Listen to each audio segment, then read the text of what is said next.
This conversation has been going on since 2006, 17 years. It's been a topic of conversation for the entire time I've been here. And in fact, prior to joining the Board of County Commissioners, I even traveled to other counties in Oregon and others to learn and educate myself about the criminal justice system and opportunities to improve our system here and stuff. So the city has been, in fact, a partner in exploring how do we improve the criminal justice system, and the idea of the blueprint for reform actually started with a conversation between then Mayor Condon and Councilmember Todd Mielke. So there's no work. Another statement was that there's been no work in the city with regard to how they're going to use the funds. This measure was put on the ballot back in December of 2022. That's 9 months ago. It's going to be another 7 months before money is going to be available to spend. So they will have a total of about 16 to 18 months to figure out how they're going to spend their part of the revenue generated through Measure 1. We can't do their work for them unless they ask us to, and we'd be happy to step in and do it. But they have plenty of time, even after the ballot measure passes, to be able to determine how they want to be able to spend the proceeds to benefit the citizens inside the city of Spokane. And then the other statement that was made is that there's no guarantee on the use of funds, actually statutorily requirements and the ballot measure itself define how the funds are going to be spent. The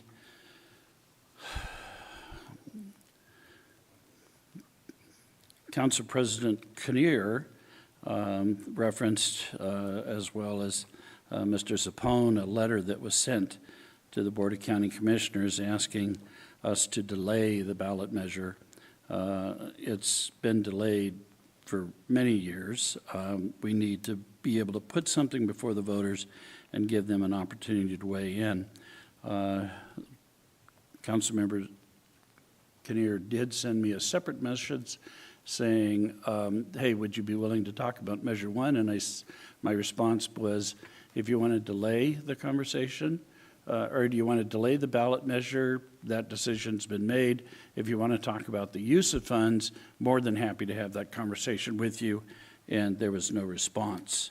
There was quite a bit of a conversation between Councilwoman Betsy Wilkerson and Jonathan Bingle about how much will this ballot measure cost the taxpayer.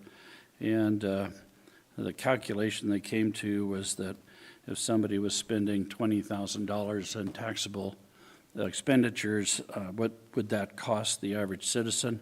It actually is $40 a year. $40 a year to make sure that we have safe streets. I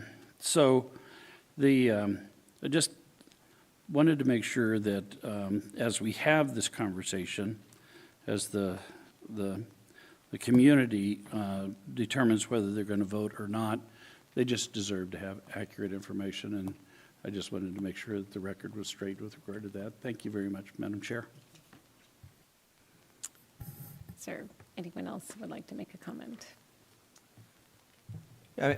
Commissioner French actually touched on quite a bit of the things that I was going to mention as well. It just seems there was a great deal of misinformation that was stated during that study session yesterday, including one comment that was made, I believe, by Councilmember Wilkerson, stating that the county had not implemented other reforms regarding criminal justice, and that is just that is couldn't be further from the truth. Just a very short list of things we have done are implemented UpTrust, the data dashboard, kiosks in the court, mental health crisis stabilization center, citation form redesign, booking center redesign, the communities of color representative on the SRLJC, public safety assessment risk tools, adoption of the Justice Task Force guiding principles, implicit bias training, the Intake and Release Center, our co-deploy teams for mental health professionals. I mean, I can go on and on through these. The Equity Impact Assessment Tool, the Rideshare Initiative, and car vouchers, which we've worked on continuing to fund those. The Criminal Justice Information Hotline. I mean, these are just some of the reforms that we have implemented. So, and having implemented all those things, the population in our jail continues to go up. This measure is about public safety, and I just want to make sure that when folks are making the decision out there that they have accurate information. And what was stated by multiple members on the city council yesterday was anything but accurate information. So I do want to also credit council members Bingle and Cathcart for essentially stating that if the city council, the majority on the council, wants to continue to say they have not received a formal presentation from their own budget staff on how they would spend the dollars that would go to them, that's on them. That's nobody else's fault if they themselves have not taken the initiative to come up with a plan on how to spend the dollars that would be directed towards their jurisdiction. So that's all I have today, and thank you for the opportunity. Any other comments? Okay. Then, with no other business to come before the commissioners, then I will adjourn the meeting for today, and we will see everybody back next week. Thank you all very much.